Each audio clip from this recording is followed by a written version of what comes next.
ambassadors, my liege. Not yet, my cousin, till we be resolved with some serious matters touching us in France. God and his angels guard your sacred throne and make you long become it. Sure we thank you.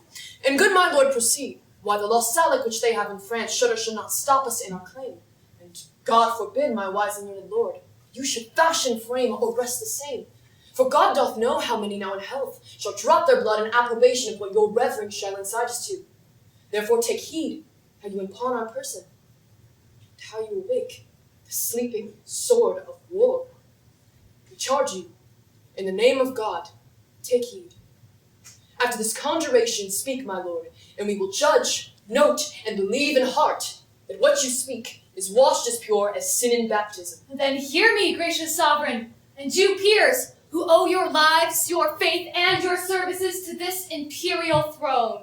There is no bar to stay your highness's claim to France, but one which they produce from Pharamond. No female shall succeed in Salic lands, which Salic lands the French unjustly gloss to be the realm of France and Pharamond, the founder of this law and female bar. Yet their own writers faithfully affirm that the land Salic lies in Germany, between the floods of Saul and of Elbe, where Charles V, having subdued the Saxons, there left behind and settled certain French, who, holding in disdain the German woman for some dishonest manners of their lives, established there this law, to wit, no female shall succeed in Salic land. Which Salic lands, as I said before, is at this time in Germany called Meissen. Thus doth it well appear the Salic law was not devised for the realm of France, nor did the French possess this Salic land until 421 years after the function of King Pharamond,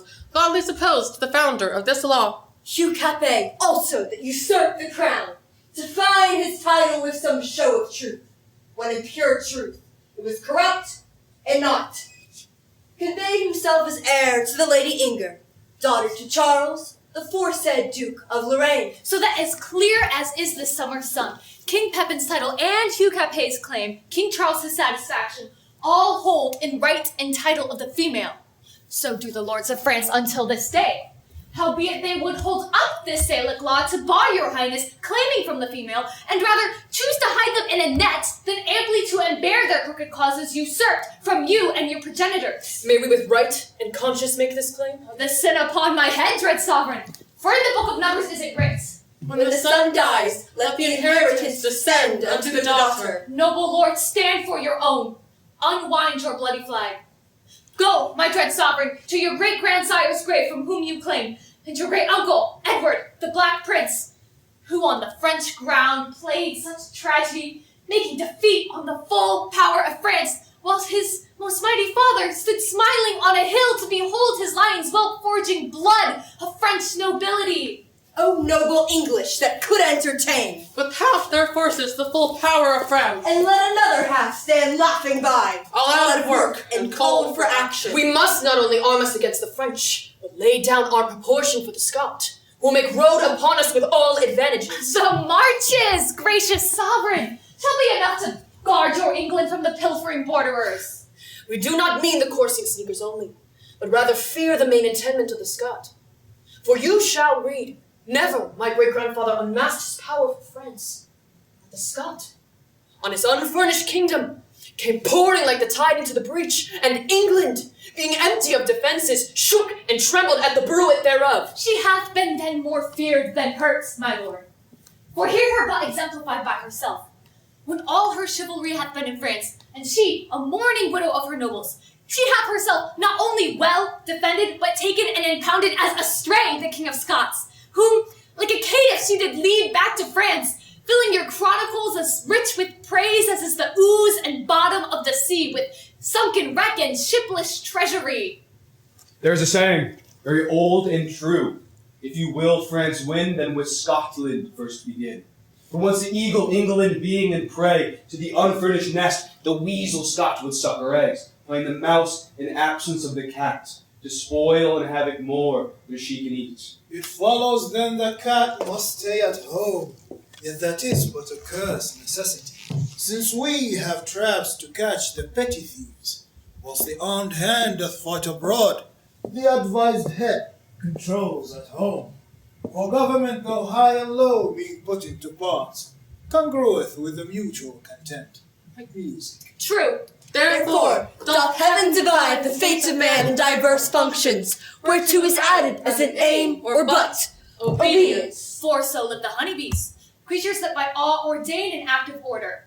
They too have a king and officers, while some like magistrates correct at home. Others, like merchants, venture trade abroad. Others, like soldiers, armed in their stings, make boot upon the summer's velvet bud, which pillage they with merry march bring home to the tent royal of their emperor. Who, pitied in his majesty, behold the singing masons building roofs of gold, the civil citizens lading up the honey, the sad-eyed justice with his surly hum, delivering up to executors pale the lazy, caning drone. This I infer, that 20 actions once afoot may all end in one moment. As many arrows lucid several ways fly to one mark. As many several ways meet in one town. As many fresh streams run in one self sea. As many lines close in the dial center.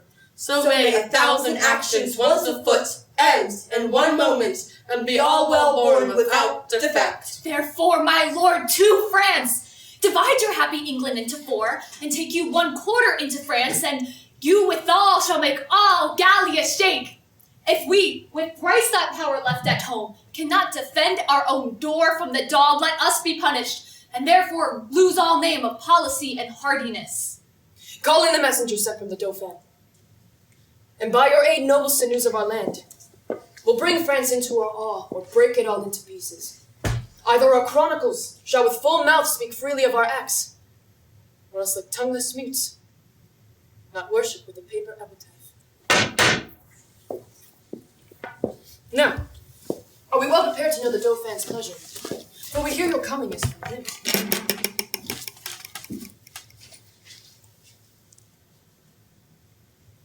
Please, your majesty, to give us leave, free to render what we have in charge.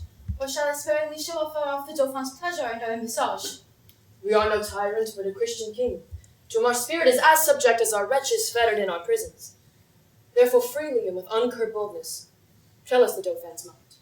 Then this in France of the Français, whereas you claim, shouted down in France, from your predecessor, King Edward III, this he returns. He saith, there's not in France that can be within nimble Gallia droit. You cannot revel in the dukedom there. Therefore he sendeth me there for your studies this time of treasure, and in lieu of this, desires to let the dukedoms that you crave hear no more from you. This is the Français. Treasure, uncle.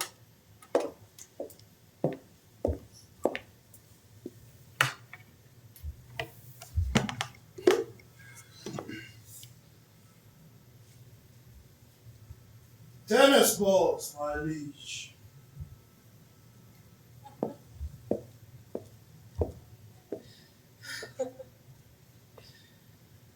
We are so glad. The Dauphin is so pleasant.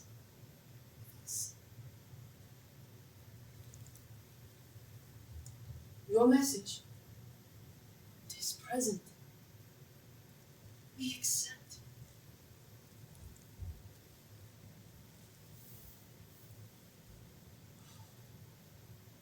When we have matched our rackets to these balls, we will, by God's grace, play such a set.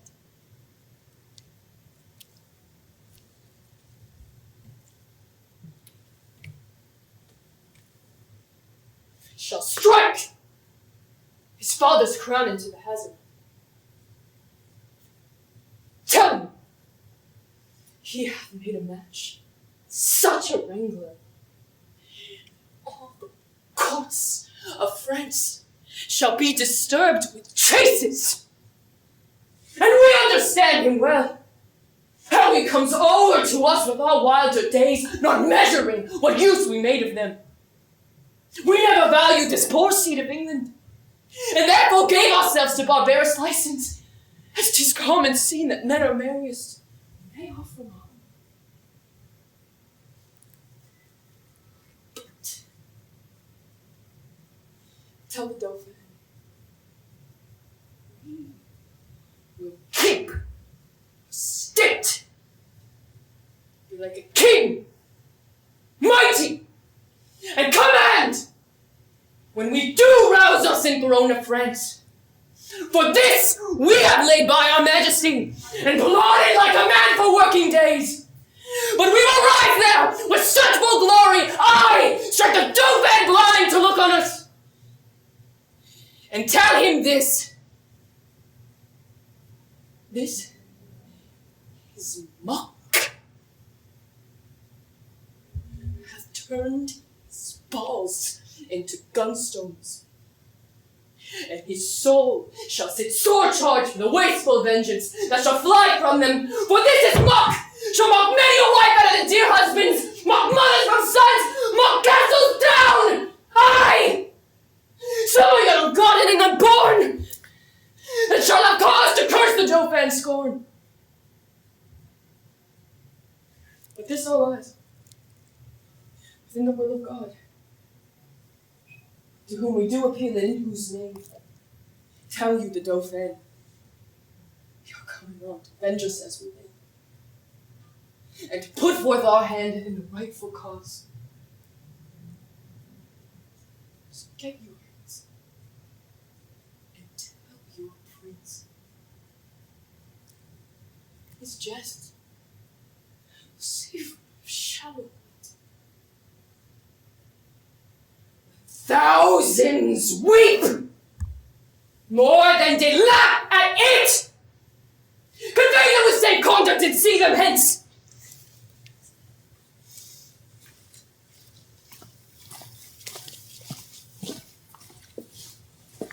This was a merry message.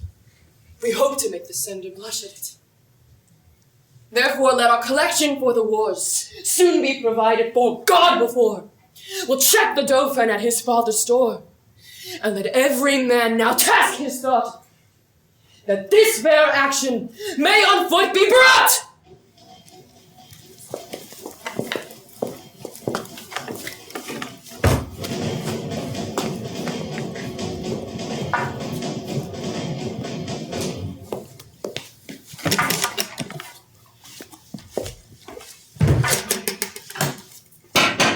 Good morrow, Corporal Nim. Good morrow, Lieutenant Bardolph. What, is ancient pistol in thee friends yet?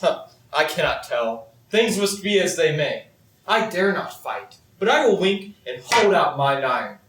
It is a simple one, but what though? It will serve to toast cheese, and it will endure cold as another man's sword will. There's the humor of it. If faith mistress quickly did thee great wrong, for thou wert troth like to her. I must do as I may. Though patience be a tired mare, yet she'll plod. And some say knives have edges, and men may sleep and have their throats about them at that time. There's the humor of it! Come, if faith I'll bestow a breakfast to make ancient pistol in thee friends. What a plague should we carry knives to cut our own throats? Faith, I'll live as long as I may. That's certain of it. And when I cannot live any longer, I'll do as I may, and there's my rest in the rendezvous.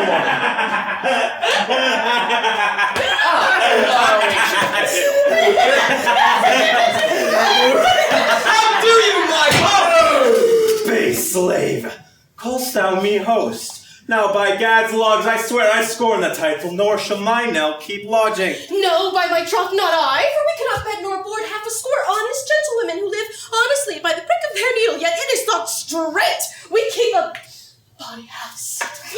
Lord, here's Corporal Nims. Now shall we have willful adultery and murder committed. Good Corporal Nim, show the valor of a man and put up your sword. Push! What dost thou push, thou prick-eared cur of Iceland? Will you shog off? I would have you soulless. Soulless, egregious dog! That's soulless in thy throat and in thy lungs, and which is worse, within thy messful mouth. I do retort, that's soulless in thy bowels and in thy jaw. Purdy, for I can talk, and pistols flashing fiery cock is up! I am not barbarisome, you cannot conjure me! I have in humor, pistol, to knock you indifferently well. And you fall foul with me, pistol, I'll scour you with my rapier in fair terms. If you will walk off a little, I'll prick your guts a little in good terms, and there's the... Oh, braggart vile and damned furious wife! The grave doth gape, a groaning death is near, therefore exhale! Hear me! He that strikes the first blow, I'll kill him! As I am a soldier! An oath of mickle might and fury shall abate.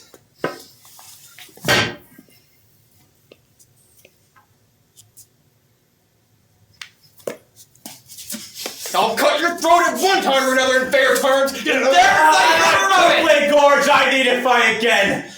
A damned hound, thinkst thou my spouse to get? No, to the powdering tub of infamy, fetch forth the lazarkite of Cresset's kind. Doll tear she by name and her espouse. I have, and I will hold the quantum quickly for the only she, and Palco, there, it is enough. Hostess! Please straight to my master and you, host pistol. Good Bardock, put thy nose between the sheets and do the office of a warring pan. By my troth, he'll yield the crow pudding one of these days. I'll go to him. Husband, you'll come. Yeah, come, ancient pistol. Be friends. Nym, prithee, be friends. And thou wilt not be enemies with me too. I shall have my 8 shillings I won of you at beating. Base is the slave that pays. That shall I now have, and there's the humor of As man who shall compound! He that strikes the first blow, I'll kill him! By this sword I will! Sword is an oath, and oaths must have their cords.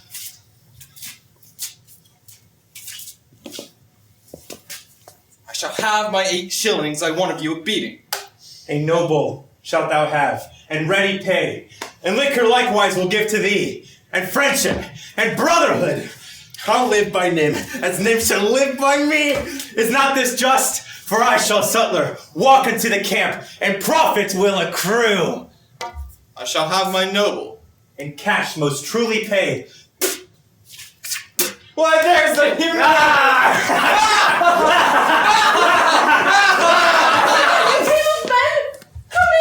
Sir John Falstaff, poor soul, is so troubled with a burning tash and contusion fever. 'Tis wonderful. Let us condole the night. For lambkins, we will live.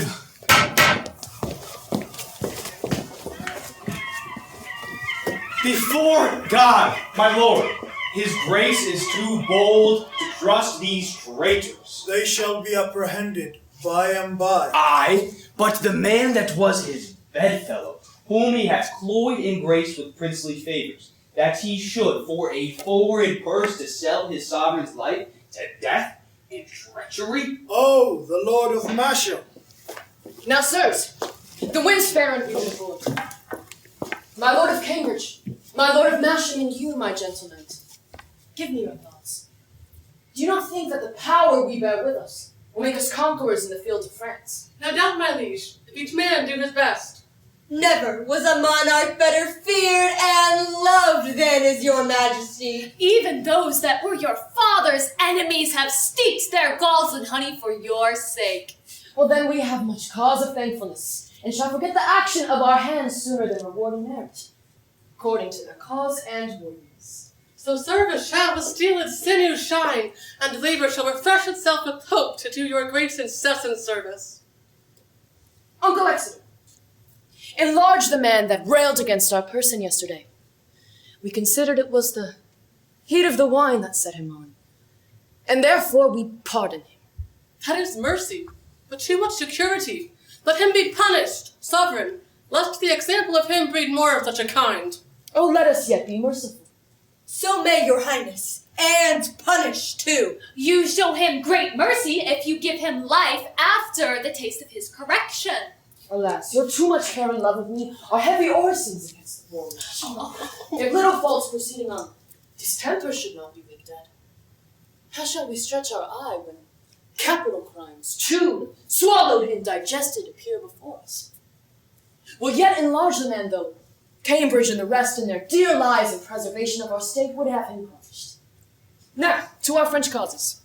Who are the late commissioners? Me one, my lord. Your highness bade me ask for it today. So did you me, my sovereign. And me, my lord. Well then, Richard, Earl of Cambridge, there is yours. There is yours, my lord of Masham. And Sir Thomas Gray, Knight of Northumberland, his name is yours. Hear ye. And know we know your readiness. Uncle Exeter, I will aboard tonight.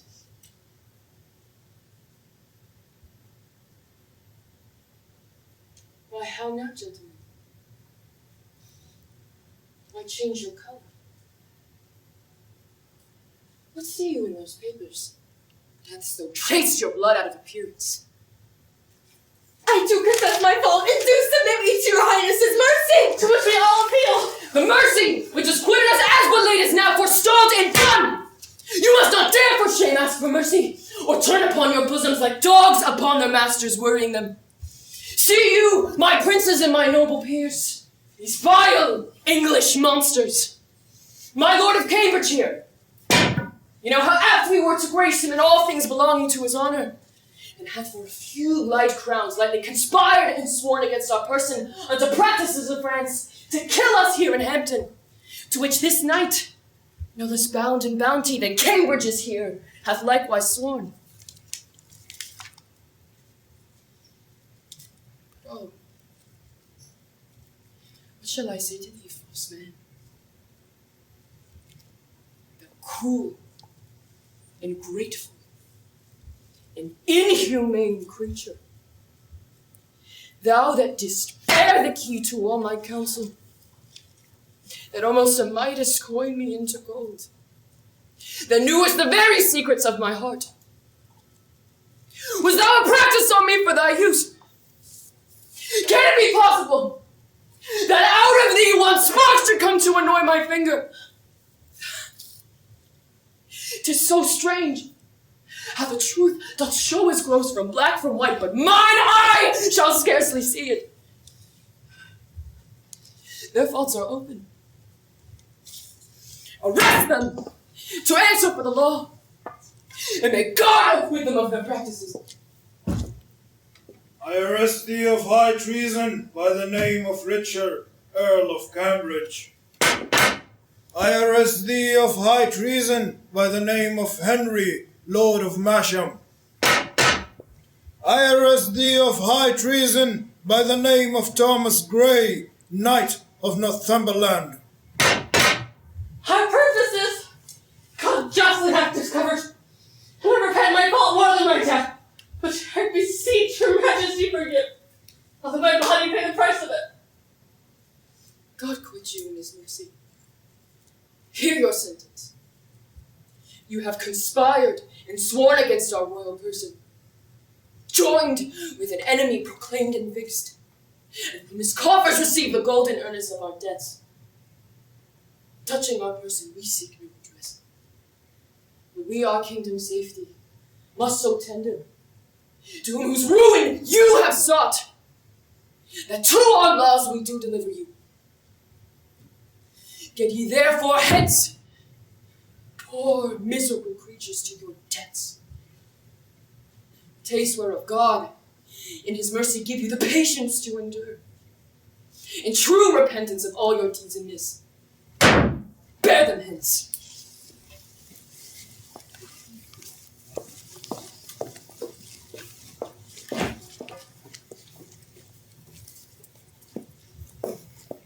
Now, my lord, to France, the enterprise whereof will be to you as to us successively. Now that God has got this dangerous treason lurking in our way. Cheerly to see the signs of war advance. No king of England, if not king of France.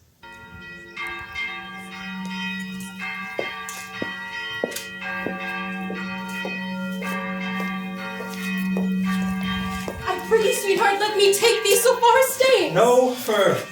No fur. Well, Sir John is gone. God be with him. Aye, he is in Arthur's bosom if ever any were. He went away as if it were a christened child, between 12 and 1, just a turning of the tide. His nose was sharp as a pen, for when I saw him fumble with the sheets and talk of flowers and smile upon his fingers' ends, I knew there was no way but one.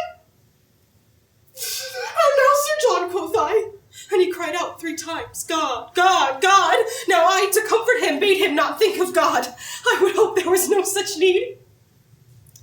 Then he bade me put more clothes to his feet, and I felt to them. and they were as cold as any stone. And to his knees, and they were as cold as any stone, and so upward, and all was as cold as any stone! They say he cried out on sack.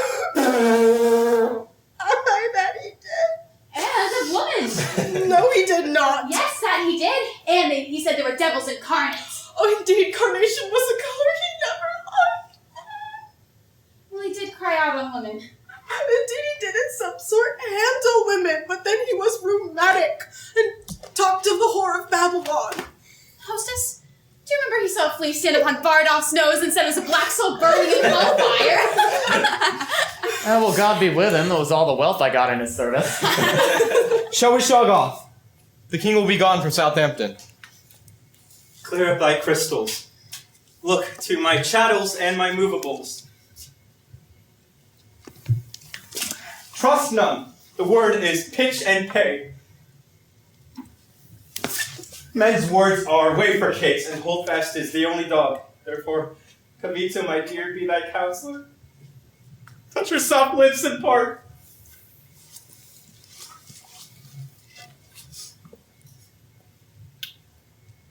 Farewell, hostess. I cannot kiss. There's the humor of it, but adieu.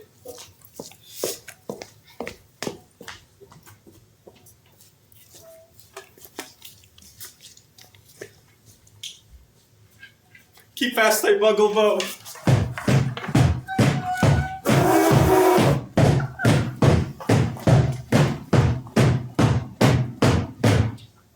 Now, you lords of Orleans and of Bourbon, you see the King of England is not slack, for he is footed on this land already. My gracious lord, 'tis meet we all go forth and arm us against the foe and view the weak and sickly parts of France. But let us do it with not show of fear. No, with no more than if we had. England were busied with Maurice dead. For, my good lord, she is so easily kinged, a scepter so fantastically born, so guided by a shallow, humorous youth, that fear attends her not. Oh, peace, Prince Dauphin, you deceive yourself. Question, Your Grace. The late ambassador was regarding others and message, are well supplied with aged counselors, and how his resolution answered him. You then would say that he was not wild. Well, think we, Harry, strong and strongly armed to prevent the foe. My lord, he is an ambassador from the King of England. Bid him come in. You see, this chase is hotly followed, lords. My gracious father, cut up this English short. Self-love, my liege, is not so vile a thing as self-neglecting.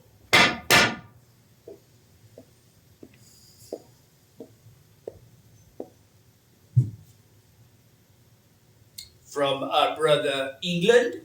From him, and thus he greets your majesty.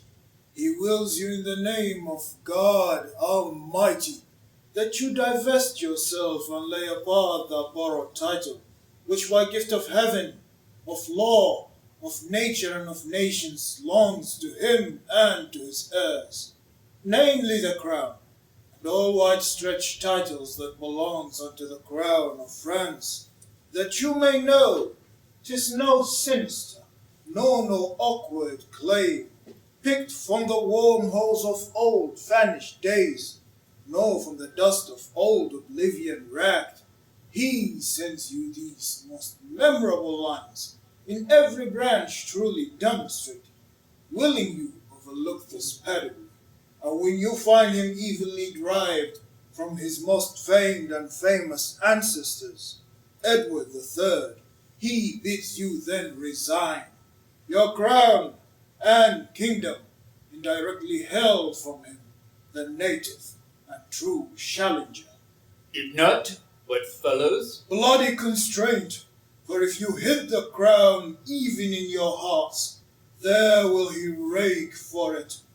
Therefore in fierce tempest is he coming, in thunder and in earthquake like a Jove. For if requiring fail, he will compel it. And on your head stands he the widow's tears, the orphan's cries, the dead man's bones, and the pining maiden groans for husbands, fathers, and distressed lovers.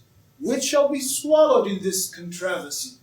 This is his claim, his threatening, and my message. Unless the Dauphin be present here, to whom expressly we bring greetings to. For the Dauphin, I stand here for him. What to hear from England? Scorn and defiance, slight regard, contempt, and anything that may not misbecome the mighty sender doth he praise you at the save, my king. Unless your father's highness sweeten the bitter mock you sent his majesty, he'll call you to so loud an answer for it. The caves or wontly vaults of France shall shard your trespass, and return your mock second accent of his ordinance. Say that my father render fair reply. It is against my will, for I desire nothing so much as odds with England. And for that cause, according to his use, I did present him with those Paris balls. He'll make your Paris Louvre shake for it, were it the mistress court of mighty Europe. And be assured, you will find a difference, as we, his subjects, have in wonder found, between his younger days and these he musters now. Now he weighs time even to the latest grain, which you shall find in your own losses, if he stays in France. Well, for us, you shall return our answer back to our brother England.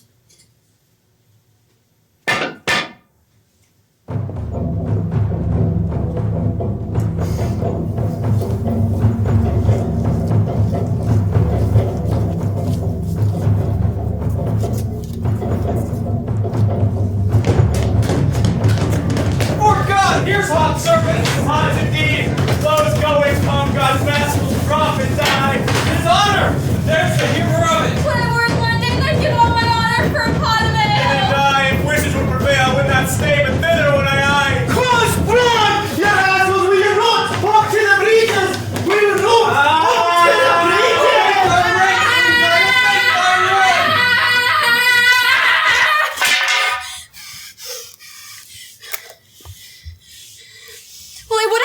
From them, they would have me as familiar with men's pockets as their gloves and their handkerchers.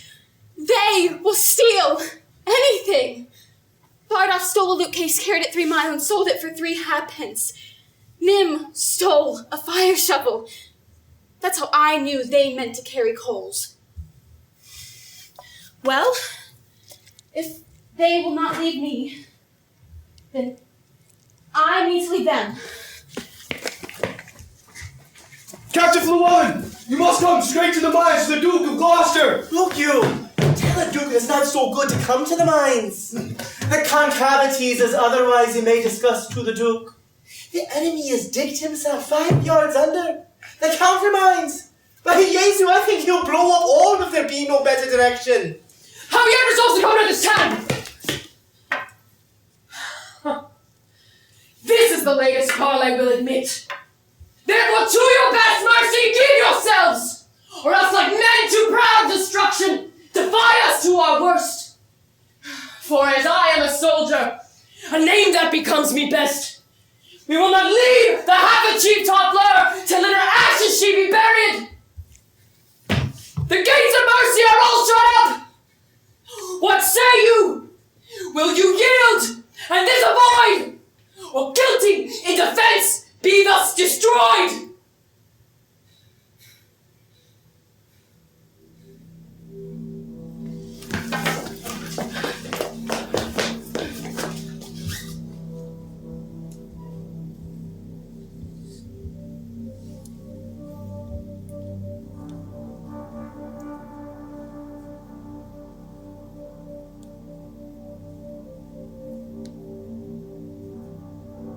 our expectation as this day an end.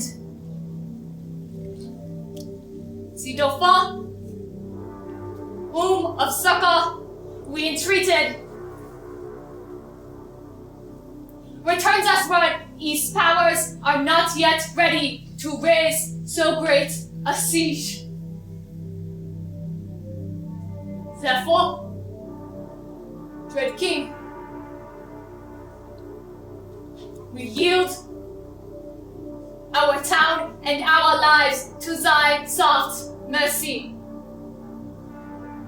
Enter our gates, dispose of us and ours, for we no longer are defensive now.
Police, venez ici.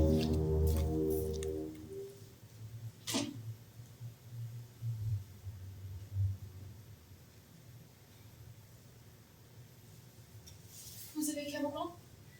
Parlez votre bon anglais d'Angleterre. Comment appelez-vous le mot en anglais? Le mot, madame, de Anne. Et les bras? De arme, madame. Le mot est de hand. Le bras est de arme. Oui, madame. Et comment appelez-vous le menton et le col? De neck et de chin, madame. De neck et de chin. Et le coude? Le coude. Enfin, j'oublie. Mais je remember le coude.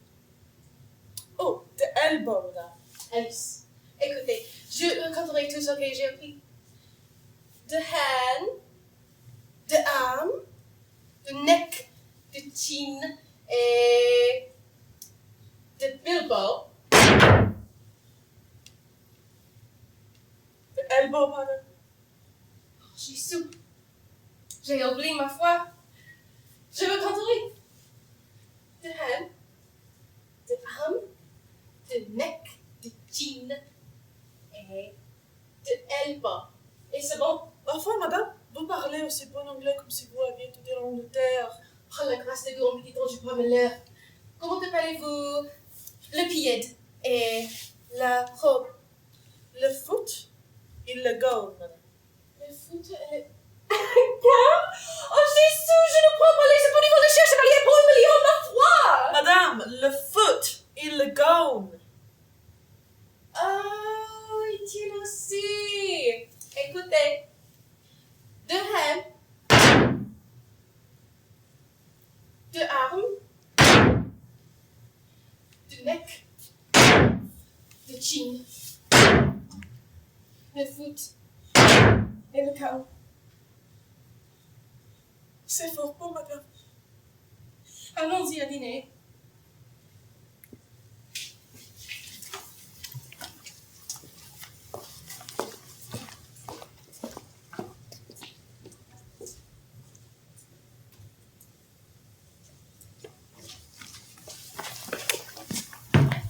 "'Tis certain he has passed the railstone."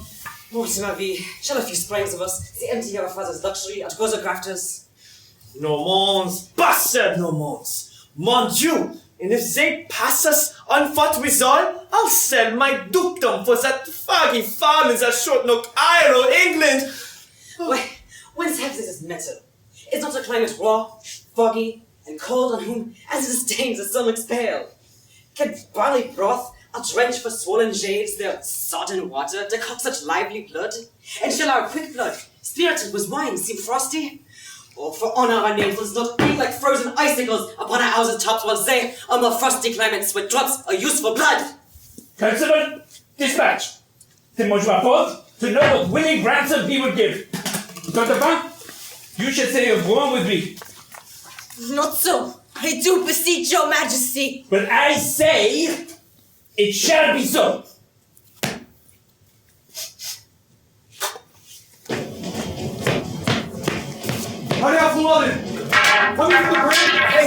There's excellent service committed at the bridge. Is the Duke of Exeter safe? The Duke of Exeter is a man whom I love and I honor and I worship with my soul and my heart and my life and my lands and my livings and my uttermost powers.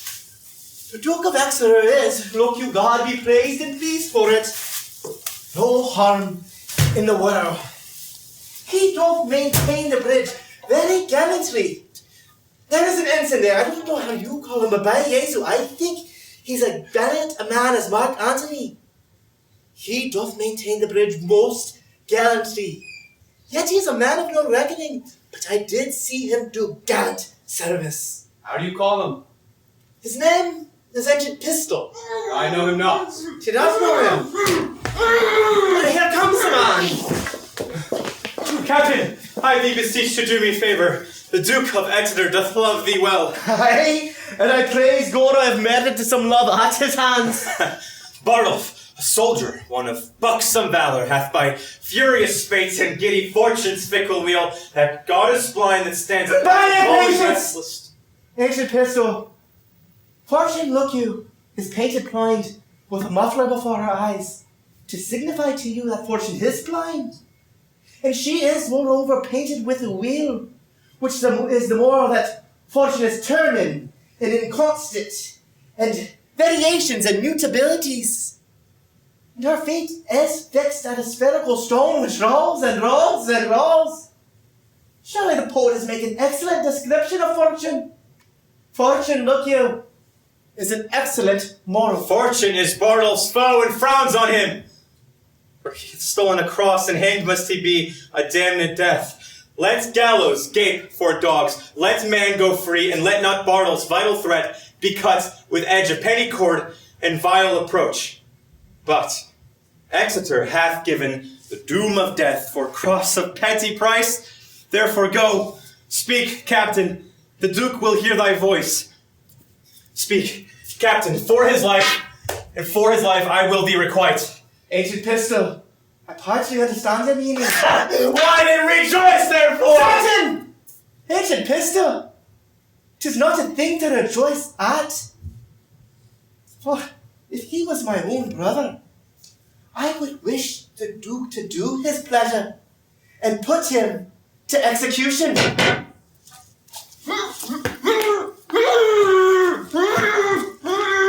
For look you, disciplines ought to be kept.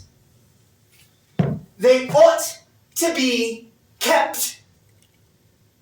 Die and be damned, and feed up for thy friendship. That is good. I say the fig of Spain within thy jaw. That is very good. Ah, the fig of Spain within thy bowels and thy dirty maw. Captain Gower, can you not hear its lightning and thunder? Why, is this the ancient you told me of? I remember him now. He is a bard, a cut purse. By Jesu, he has uttered as brave words upon a bridge as you shall desire to see in a summer's day. But it's all one, what he hath said to me. 'Tis all one. Why, this is a Gaul, a fool, a rogue that goes to the wars only to grace himself at his returns to London. And such fellows as he are perfect in great commanders' names. They will learn by rote where services were done. At such and such a sconce, at such a breach, at such a convoy, who came off bravely, who was shot, who disgraced what terms the enemy stood on. And this they con perfectly in phrase of war, which they trick up with new tuned notes and what the beard of the generals cut and a hoarse shout to the camel do among the foaming bottles of ale-washed wits is wonderful to be thought on.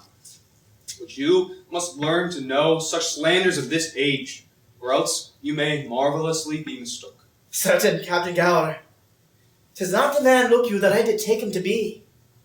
But when time shall serve, I shall tell him a little of my desires. Here comes His Majesty.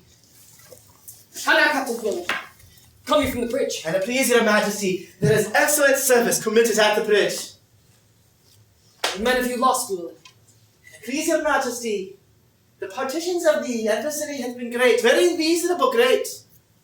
But for our own parts, mind like you now, I think we have lost never a man. Unless it be one for robbing of a church.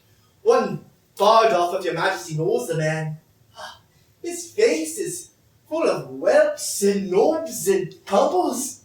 His breath blows at his nose like a coal, sometimes red, sometimes blue. But God be praised, his nose is now executed, and his fire out.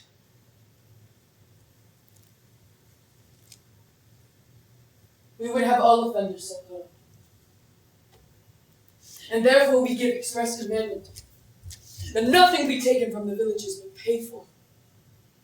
None of the French abused or upbraided with disdainful language.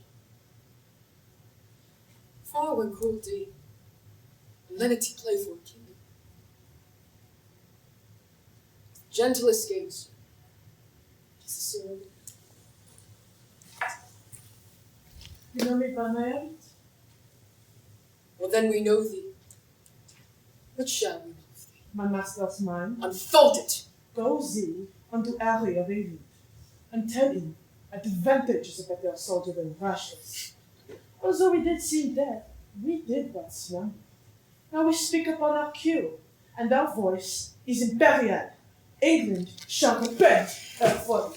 See, her rashness, and admire our suffering which to ransom his pettiness would bow under. For the effusion of our blood, his army is too weak. For the disgrace we have borne, himself kneeling at our feet, a weak and worldly satisfaction. To this, at defiance? So much from the king, my master. What is thy name? We know that. Montjoie. How dost thy office?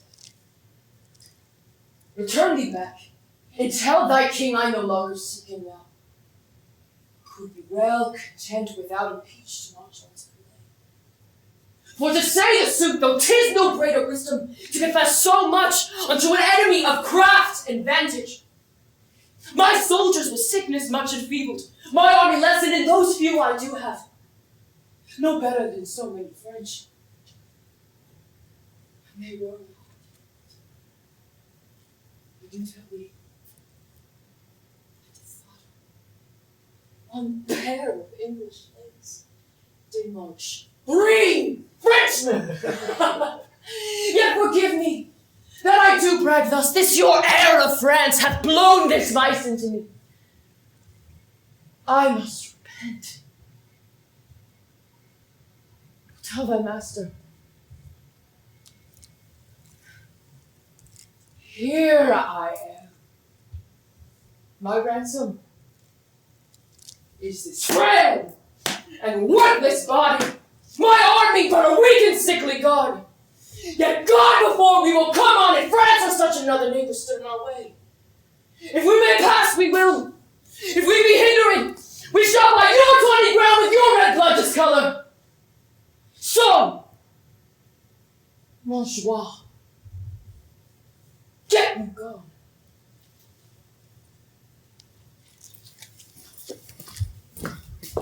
There is for your pins. The sum of all of our answers is but this. We will not seek a battle as we are, nor as we are. I say we shall not shun it. So deliver so, thanks to your Majesty. My liege, I hope they will not come upon us now. We are in God's hand, uncle, not theirs. Tonight we will encamp beyond the bridge, and on tomorrow, bid them march away.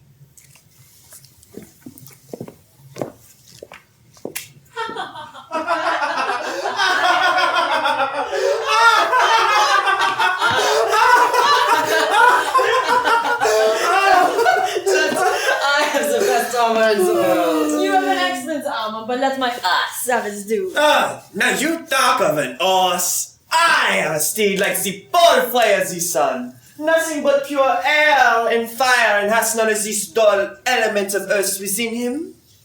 He is the color of the nutmeg. And the heat of the ginger. Turn all these hands into eloquent tongues, and my horse is an argument for them all. I once writ a sonnet in the praise of my horse, and begun this.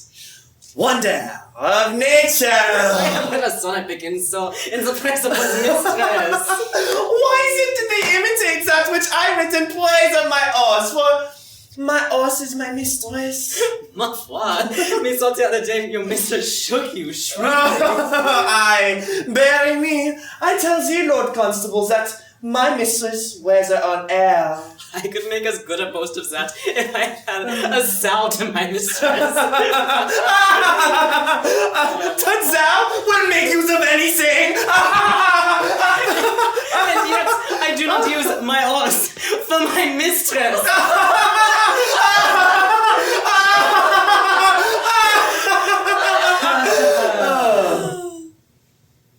Will it never be morning? Tomorrow I'll ride a mile, and my way shall be paved with the English faces. By my faith, so will not I, for fear will be outfaced of my way. Well, I'll go on myself then. Eh? Nay! Nay! Nay! The Duke of Bourbon longs for morning. Aye, he longs to eat the English. I think he'll eat all he kills. Oh, peace! Ill will never said well. I'll cap that proverb with, there's flattery in friendship. Oh, sir, I can answer that with, give the devil his due. Have the eye of that proverb with, a jag of the devil. Well, the Duke of Bourbon is simply the most active gentleman of France.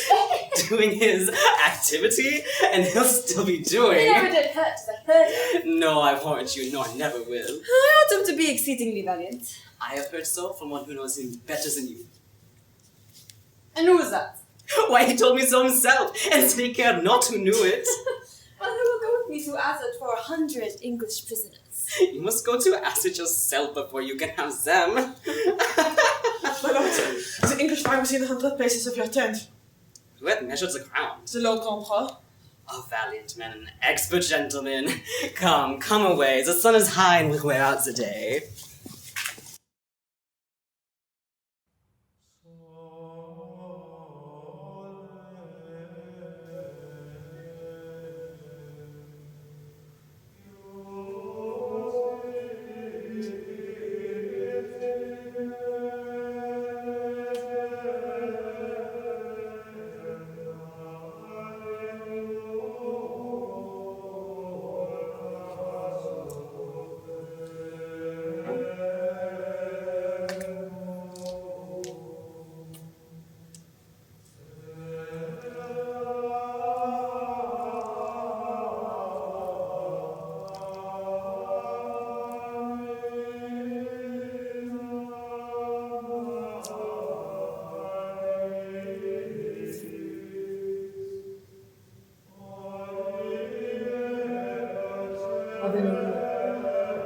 Grazie, prego. Dominus Tecum, benedictatum univerbus, et benedictus fructus ventris tui, Jesus. Sancta Maria, Mater Dei, ora pro nobis peccatoribus, nunc et in hora mortis nostri.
Discuss unto me, art thou gentleman, or art thou common, base, and popular? No, sir, I am a gentleman of a company. Trailest thou the puissant pike? Even so, sir. What are you?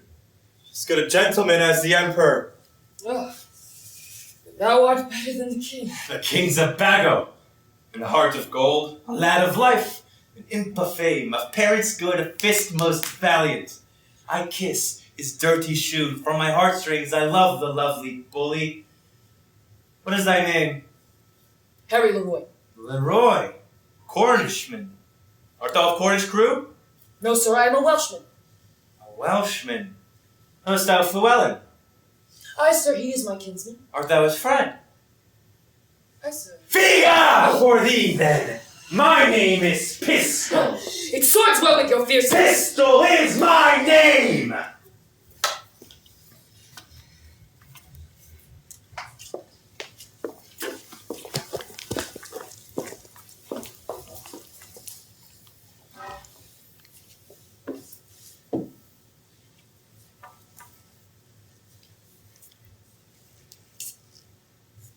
Captain Llewellyn? Maybe Jesus speak, Lord. It is the greatest folly in the world when the ancient prerogatives of the wars be not kept. Warrant you, if you look well into the wars of the Romans, you shall find no tittle-tattle nor bibble-babble there.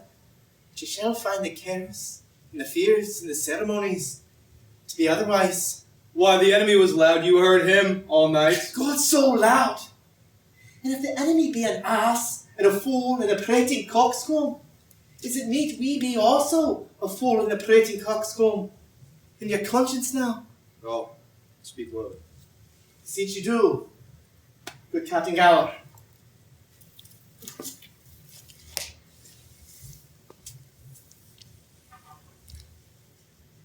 You appear a little out of fashion. There is so much variance. Is not that the morning yonder? Aye, we see the beginning. God knows whether we shall see the end or no. Well, I think the king could wish himself up to the neck in the middle of the Thames. And so I will see word all adventures, and die with him.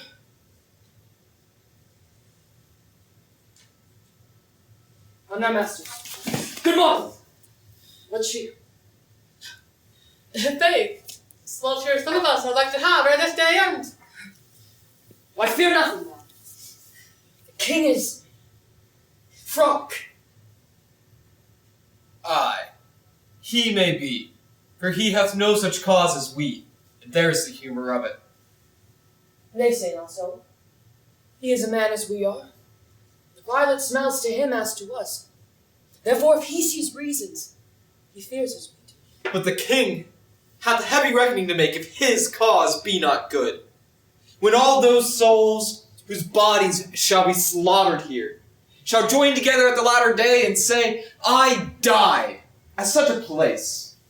Some swearing, some their wives rawly left, some leaving their children poor behind them. Now, if his cause be bad, I think it will be a grievous matter to him. Why? So you may say, if a man send his servant as factor into another country, and he by any means miscarry, then the master is the author of his servant's damnation. Or if a son be employed by his father falls into any lewd action, that the father is the author of his son's damnation. For the master is not to answer for his servant, nor the father for his son, nor the king for his subjects. For they purpose not their debts when they do grieve the services. Some there are that have the guilt of premeditated murder on them, others the broken seal of forgery and beguiling maidens. Yet if these outstrip the law, they cannot escape God's punishment. War is God's vengeance. War is God's field. Every man's service is the king's. Every man's soul is his own. Therefore I would have every man examine his conscience, and wipe it clean of every mote, so that he may be ready when not dying. Why, the time was well spent when such preparations. Hey, he says true. Every man's fault is on his own head. I would not have the king answer for me, yet I intend to fight lustily for him. Well, I heard the king. He would not be ransomed. Aye! He said so, to make us fight. But when our throats be cut, he may be ransomed, and we never the wiser. Why, if I live to see that, I'll never trust his word again. Mass, you'll pay him then. 'Tis a great displeasure that an elder gun can do against a canon, or a subject against a monarch. There's the humor of it. You'll now take his word again. You're an ass. Go! Your reproof is somewhat too bitter. Not at this time, my good, be angry. Why, let it be a quarrel if thou wilt. Fine! How shall I know thee? Here's my glove, which if ever I see in thy hat, I'll challenge thee and strike thee. Here is mine. Assure thee, I'll wear it! Thou durst as well be hanged! Be friends, you fools! We have French quarrels enough in hand. We have no need of English broils. Did no treason to cut French grounds! For tomorrow the king himself will be the clipper!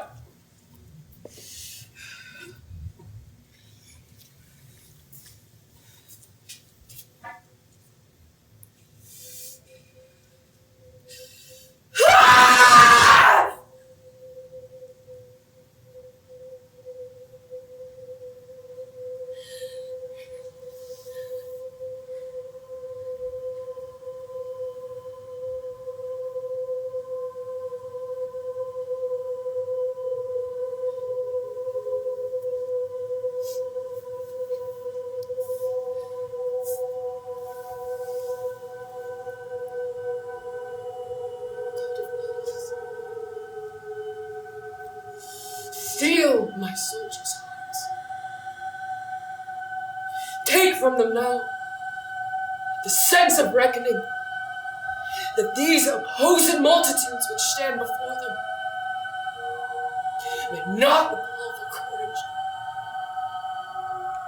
Not today. Oh, not today. Oh God, think on the fault my father made encompassing the crown. I, Richard's body have interred new, and from it have issued more contrite tears than from it issue forced drops of blood. 100 men have I in yearly pay, which every day hold their withered hands up to the heavens to pardon blood. And I have built 2 chantries. More will I do.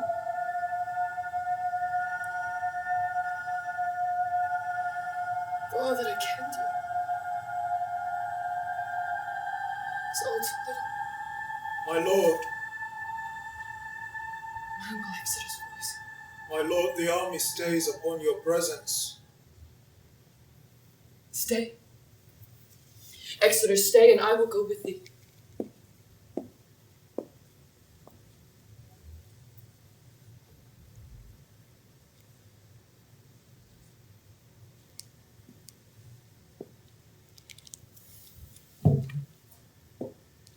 The day, my friends, and all things stays for me.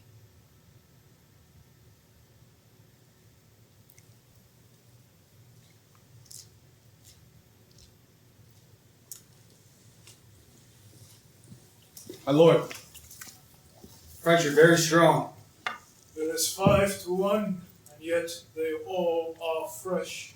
Of fighting men they have full 40,000. The odds is all too great. Farewell, soldiers. Fight valiantly today, and yet in truth I do thee wrong, for thou art a maid on the true sparks of honor. Oh, would we had but 10,000 men now at this instant! That doth not work in England. Who's that wishes to?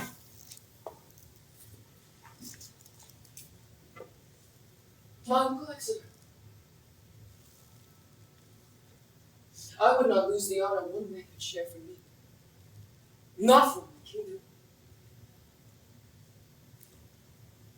No faith, my cousin. Wish one man. Rather proclaim it presently through our camp that he that hath no stomach for this feast, let him depart. His passport shall be drawn, and crowns for convoy put into his purse. We would not die in that man's company that fears his fellowship to die with us. This day is called the Day of Crispin. He that outlives this day and comes safe home shall stand tiptoe when this day is named. Rouse him, name Crispin. He that outlives this day and comes safe home shall on the yearly vigil feast his friends and say, "Ah, tomorrow is St. Crispin's Day." Then, from the flowing bowls, shall we be newly remembered. Henry, King, Bedford, and Exeter, Gower, and Warwick, familiar in their mouths as household names. This story shall the good man tell his son, and from this day unto the general doom, we in it shall be remembered. We few. We happy few. We bond, brothers. For he today that sheds his blood by mine shall be my brother. Be he ne'er so base, this day shall gentle his condition. Then shall he strip his sleeves and show his scars and say, "These wounds I had on Crispin's Day." And gentlemen, and England, now in bed, shall think themselves accursed and hold their manhoods cheap while they speak that fight with us upon St. Crispin's Day! Our gracious lord, the French is in the field! Why, all things are right if our minds be so! Perish the man whose mind is backward now! I wish more help from England, cousin! God's will, my liege! I would you and I alone without more help might fight this battle out! Well said! It doth please me better than to wish me one. You know your charge. God be with you all. Once more I come to know of thee, King Henry. What thou wilt give for ransom? Who has sent thee now? The Constable of France. I prithee bear my former answer back. Bid them achieve me than sell my bones to God. Why should they mock good fellows thus? The man that once did sell the lion's skin while the beast lived was killed with hunting it. We shall no doubt find graves with you around the France. Buried in dunghills, we shall be famed.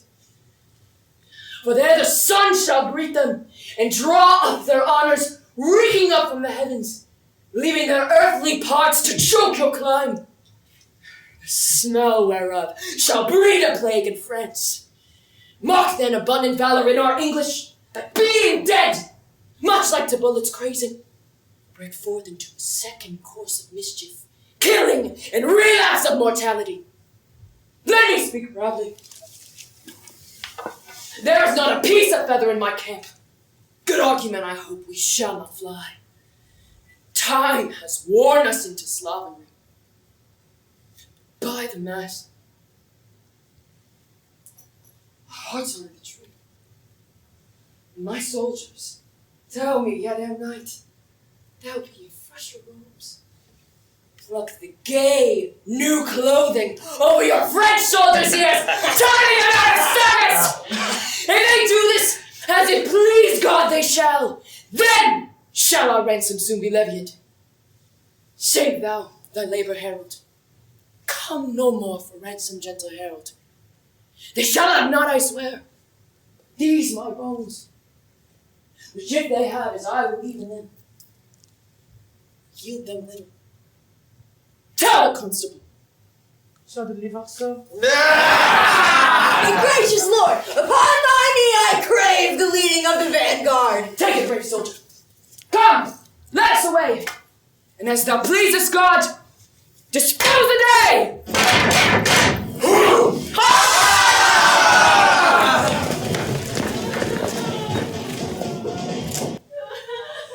Oh, diable!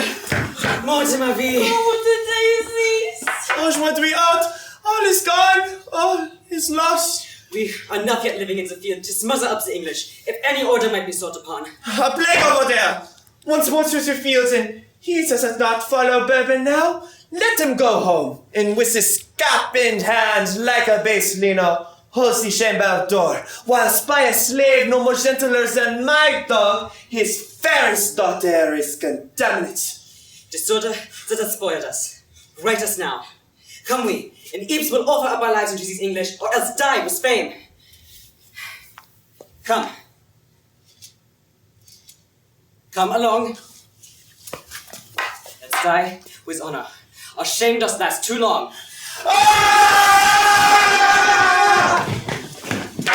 Yield, cur! Yield, cur! Oh, monsieur, je vous en prie, avec pitié, Moy shall not serve, I shall have 40 Moys! Boy! Just ask him his name. Comment vous appelez? Monsieur Fur. He says his name is Master Fur. I'll fur him! Enforce him! Enforce him! Boy! Discuss the same! In French! Sir, I do not know it's French for ferret and first. Bid him prepare, for I shall cut his throat! Fais près, il va couper votre gorge. Oh yes, ma foy! Coupe la gorge! Unless thou provide to me egregious ransom, die! 1 point of a fox! Qu'est-il, monsieur? Il dit, si vous ne voulez pas donner le grand rançon, il vous tairait. Oh, je vous en prie, petit gendarme. Parlez au second capitaine pour me moi. Et je donnerai pour mon rançon 50 écus. Je suis un gendarme de force. What says he, boy? Marry, sir, he says he's a gentleman of a great house in France, and for his ransom he will give you 500 crowns. My fury shall abate, and I the crowns will take. And as I suck blood, I will some mercy show. Follow me, cur.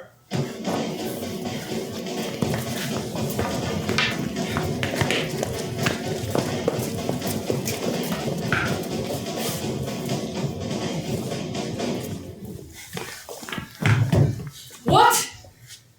The French retire? And all is not done! And keep the French in the field! The Duke of York commands it to your grace. Leave, secret uncle. Twice I saw him down, twice up again. From helmet to spur, all bleeding o'er.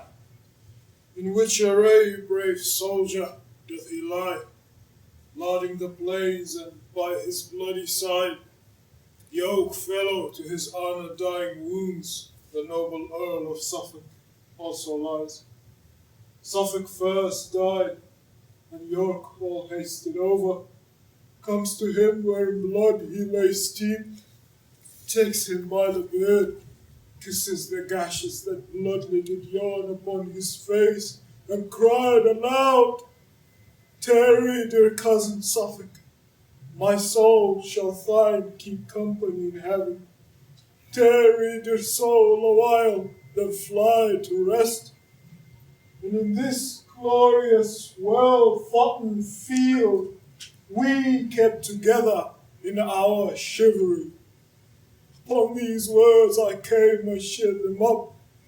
He took me by the hand, said, "Dear my lord, command my service to my sovereign." So did he turn, and over Suffolk's neck he threw his wounded arm, and so disposed to death. With blood, he sealed an argument of never-ending love. The pretty and sweet manner of it forced those waters for me which I would have stopped, were I not so much of a man in me.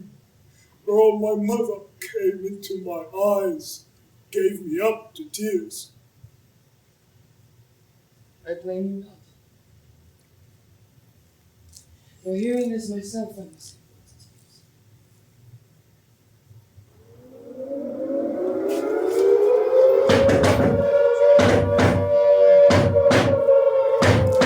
What new alarm is this? With every soldier. Kill his prisoner!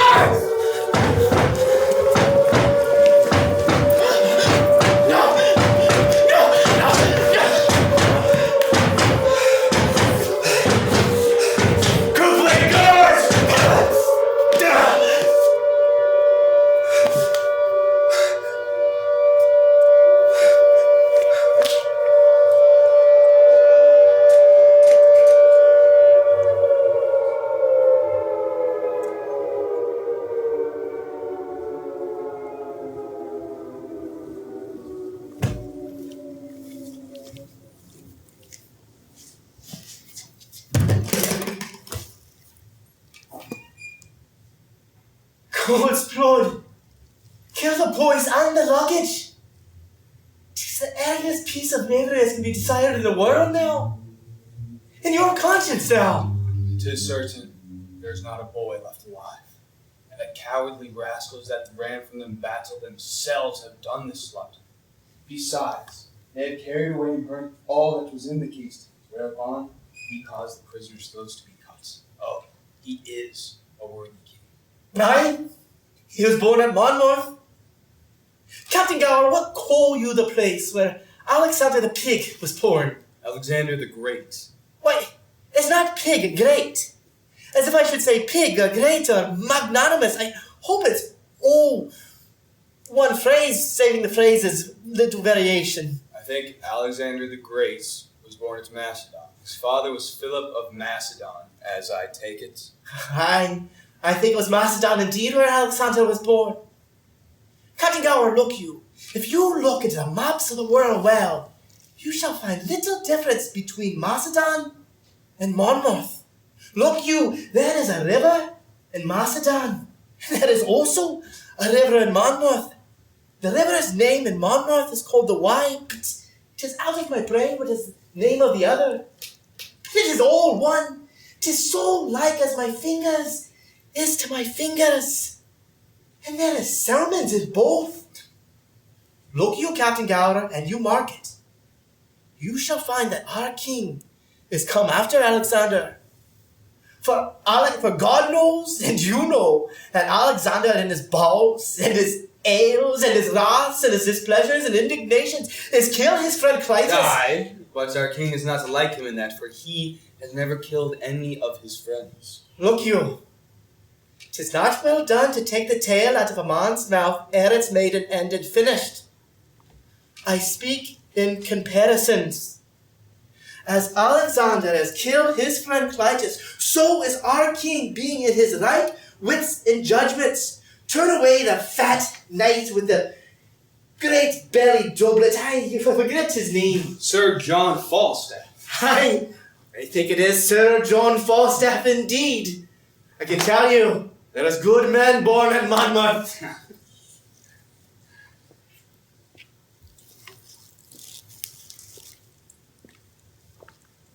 I was angry until I came to France. Not until this hour. Take a trumpet, herald, and ride horsemen onto yon hill.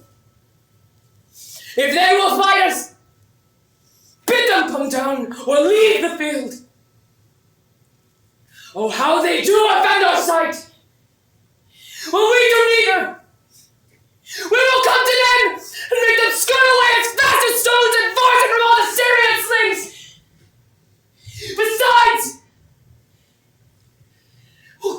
throats of those we have. And not one alive shall taste our mercy! God's will, what means this? Knowest thou not that we have found these bones of ours for ransom? I come, great king, for charitable favor. To sort our nobles from our common men, we may have leave to bury our dead between the fields like spoiled and trodden on. I tell thee truly, Harold, I do not know whether the day be ours or no.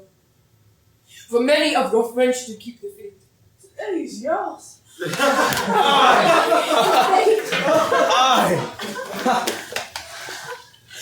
Praise be God, therefore. What castle call you then? We call it Agincourt. Then we call this the field of Agincourt, fought on the day of Crispin. Crispin! Your Grace be remembered. Your grandfather of famous memory is do good service in France. 'Tis true, Llewellyn. Your Majesty says very true. And like your Majesty, the Welshman there was also do good service in a garden where the leeks did grow. And I think your Majesty will take no scorn to wear a leek in your cap upon St. Davie's Day. No, Llewellyn, for I am as Welsh as you. All the water in the Wye will not wash the Welsh blood out of you. God keep it and preserve it to your Grace's will and pleasure. Thanks, good country. By Jesu, I am your Majesty's countryman and I care not who not. So long as your Majesty is an honest man. God keep me so. Harold, go with them and count the number of our scattered French.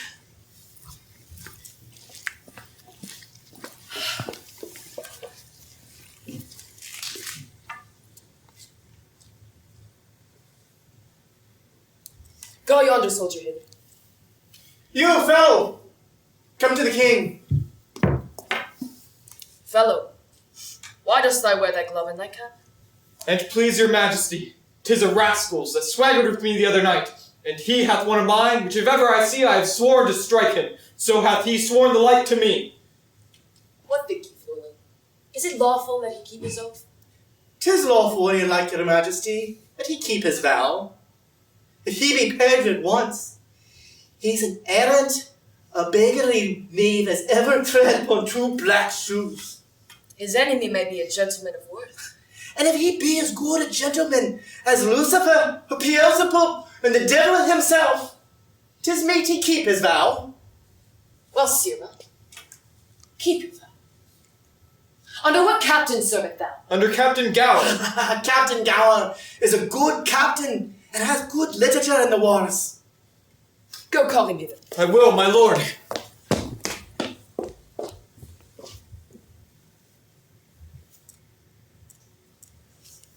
Captain Llewellyn, when Alanson and I was down together, I took this glove off from his helmet. If Llewellyn, wear it. And if any do challenge it, he's a friend of Alanson's, and an enemy to me. Your Majesty does me as great a favour as can be desired in the hearts of his subjects. I would see the man that should challenge his glove, if it please God of his graces. I would but see him, that is all. Captain Llewellyn, knowest thou Captain Gower? Captain Gower is my friend, and you like your Majesty. I know him very well. Go call him hither. I will, and it please your Majesty.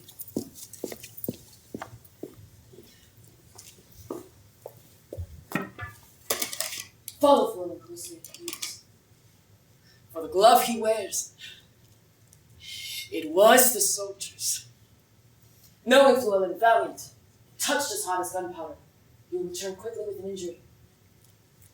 Go see that there be no harm between them.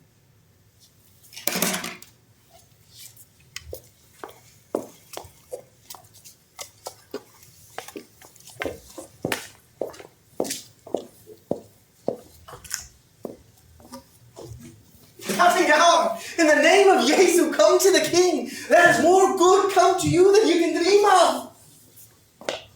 Do you hear you, sir? Do you know this glove?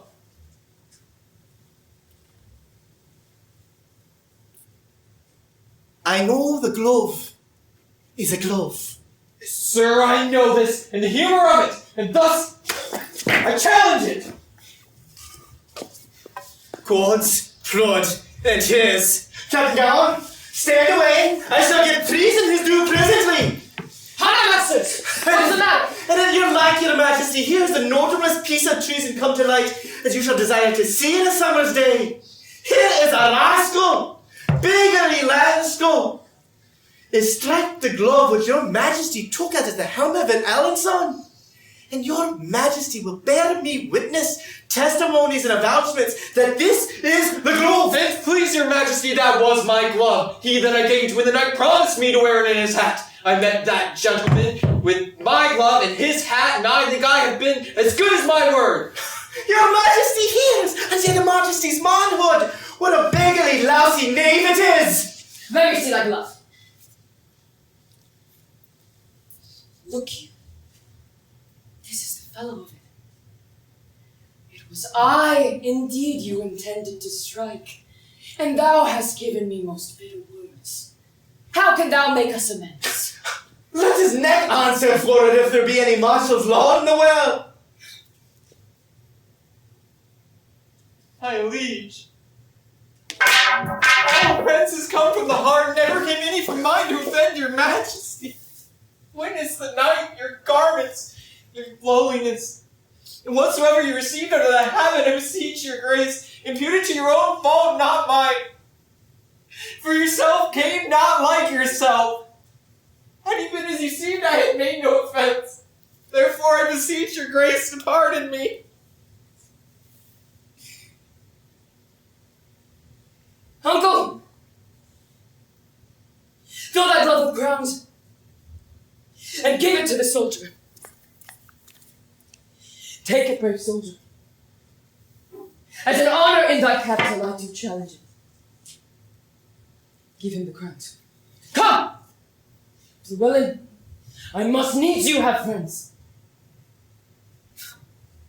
By Jesu, the fellow has metal enough in his belly. Hark you, soldier! Here is a shilling, and keep yourself out of brawls and brambles and dissensions. It shall be the better for you. Oh, none of your money, sir, not I. It is a good shilling, man. Why should you be squeamish? Your shoes are not so good. It'll serve you to mend your shoes.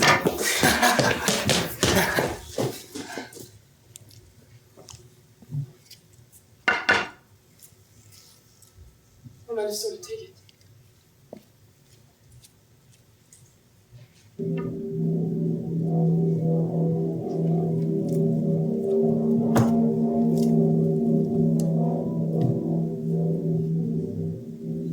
Charles, Duke of Calais, nephew to the king.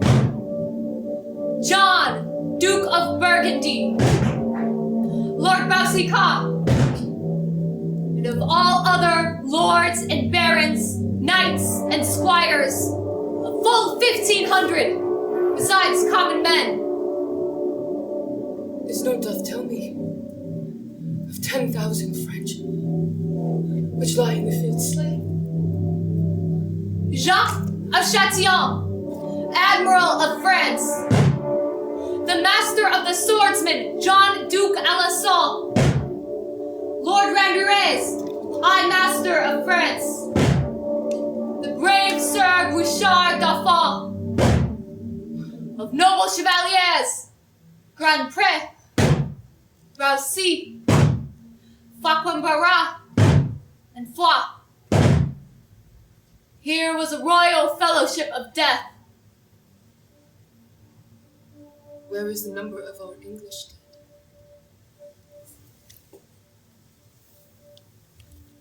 Edward, the Duke of York, the Earl of Suffolk, Sir Richard Kiley, Davy Gam, Esquire, and of all other but 25.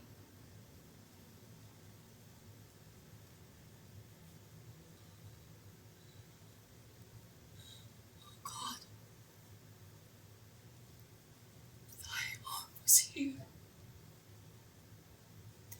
and unto thee alone ascribe we praise. For even without stratagem and shock of battle, was there ever heard so great and little loss on one part or another? Take it, God. For it is only thine. 'Tis wonderful. Come. Let us go on procession through the camp, and let it be death proclaimed to any man to take boast from God, which is his due. Is it lawful, it please your majesty, to tell how many is killed? Yes, beloved. With this acknowledgement, God has fought for us. Yes, in my conscience he did us great good. Let there be sung Te Deum in non nobis, the dead with charity interred in clay. Will then to clay, and to England then, where never from France arrived more happier men.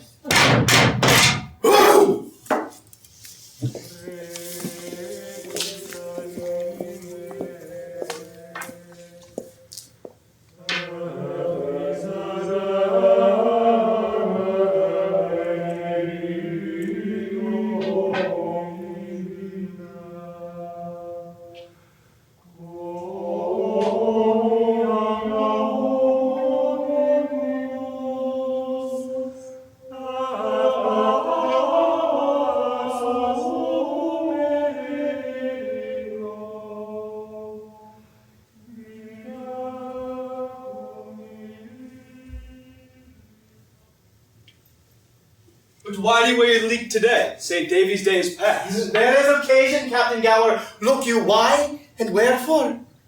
The other day, look you, pistols, which you know as a man of no merit is in the world, is come where I was the other day, and brings bread and salt, and bids me eat my leek.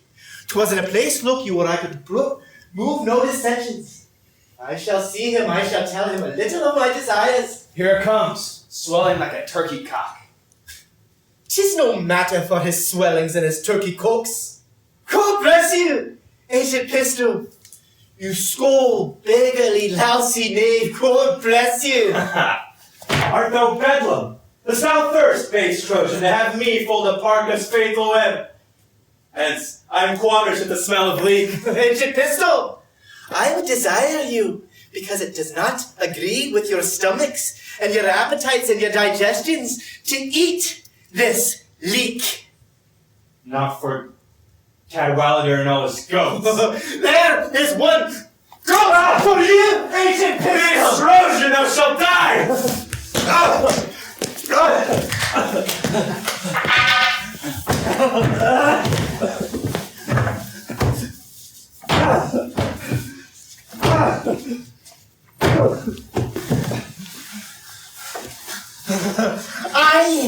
I know I shall die. Meantime, I would desire you to live and eat this leek. Enough, Captain, you've astonished him. Astonished him? By Jesu, I'll beat his head 4 days and 4 nights, but I'll make him eat some part of my leek. Well, must I bite? I, out of question, doubts, and ambiguities, you must bite. Good. Aye, leeks are good. Here is a shilling for your bloody coxcomb. Me a shilling. If you do not take it, I have another leek for you. I take thy shilling in earnest of reckoning. If I owe you anything, I'll pay you in cudgels. You shall be a woodmonger and buy cudgels. God be with you, ancient pistol. God bless you and heal your broken pate. Ancient pistol! If you should see leeks again, look at them. That is all. Oh, hell shall stir for this! fortune play the hussy with me now. His honor cudgeled from my warlike lines. Well, friends, farewell. News have I certainly that Dol is sick on a malady of France. Wars affordeth not. Home will I trug, abroad will I turn, and use the sleight of hand. To England will I steal, and there I'll steal, and patches will I get unto these scars, and swear I get them in the galley wars.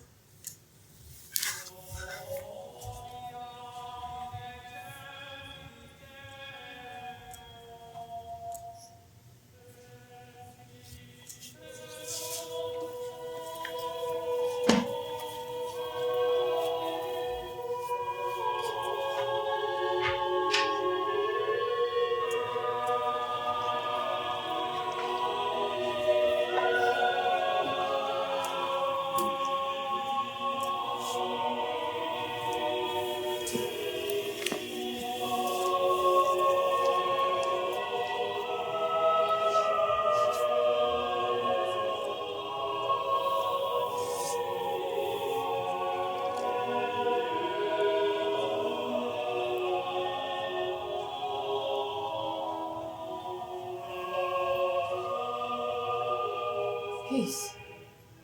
This meeting wherefore we are met, and to our brother France, fair time of day, fair health, and to our lovely cousin Catherine, and as branch and member of this stock, we do salute you, Duke of Orleans. Brother of England, right joyous are we to behold your face. So are we, princes English, every one. With pardon unto both your mightiness, let it not displease you if I demand what bar what thus has hindered you to keep me from the stench of speech of peace. If Duke of Orleans, you would have peace, you must buy that peace, according as we have drawn in our articles. We have but with a cursory eye viewed them. Pleaseth your grace to let some of your council sit with us. We shall return our peremptory answer. Go, lords, and sit with them, and bring us answer back.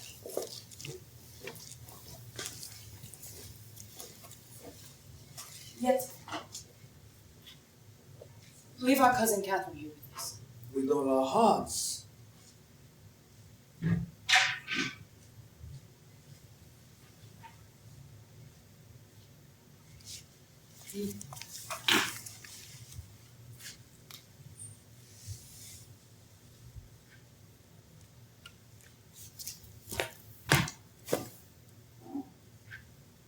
Now, Kate, you have blunt work left with you. If I could win thee at leapfrog, or vaulting with armor upon saddling to my back, without brag be it spoken, I'd make compare with it.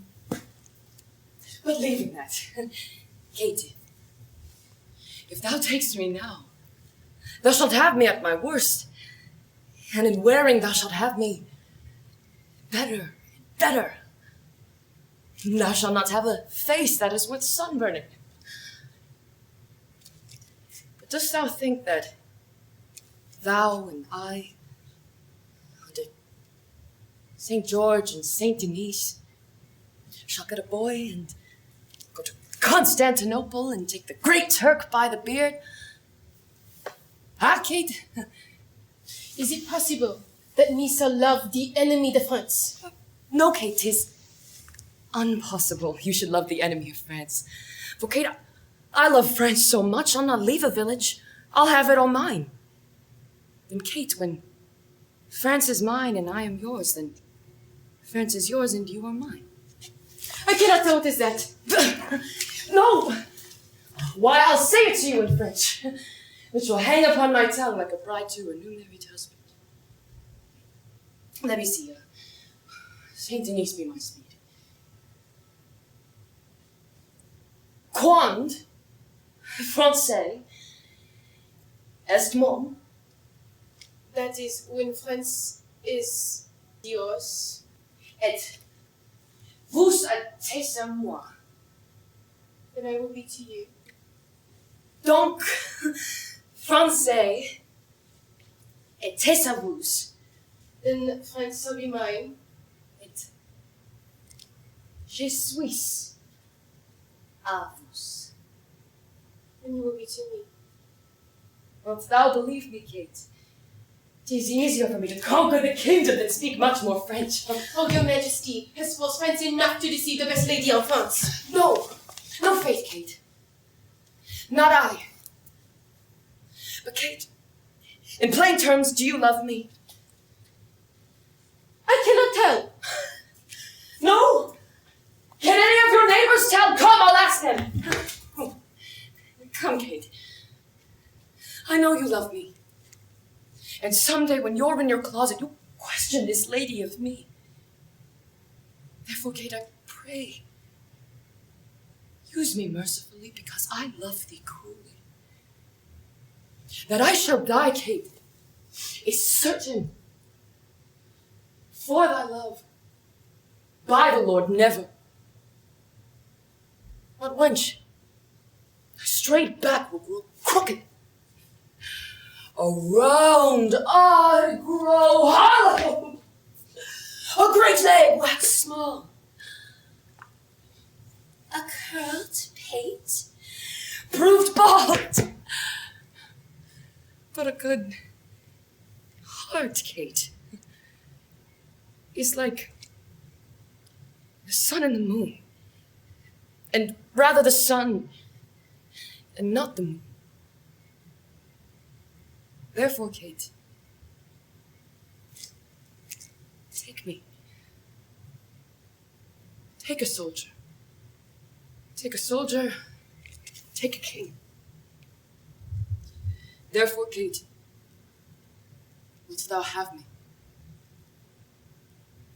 That is, as please the king, my father. Nay, it will please him. It shall please him. And upon that condition, Kate, kiss you. Oh mon Dieu! Je ne voudrais faire quelque chose pour tout le monde, c'est le poivre de base de la faveur! What says she, lady? Dat is onze fashion in Frans voor zijn meid, bevor ze weer married to... Enfin, alsjeblieft, het is te basic. It's a kiss? It's a kiss. Oh, 'tis not the fashion for maidens in France to kiss before they are married. Oui, c'est votre grâce. Well then, we'll break that custom. Therefore, Kate, patience with force, and yield.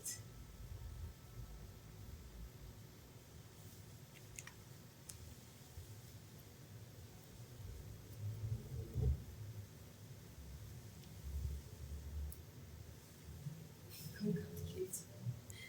You have witchcraft in your kisses. And may persuade me more than all of the French council.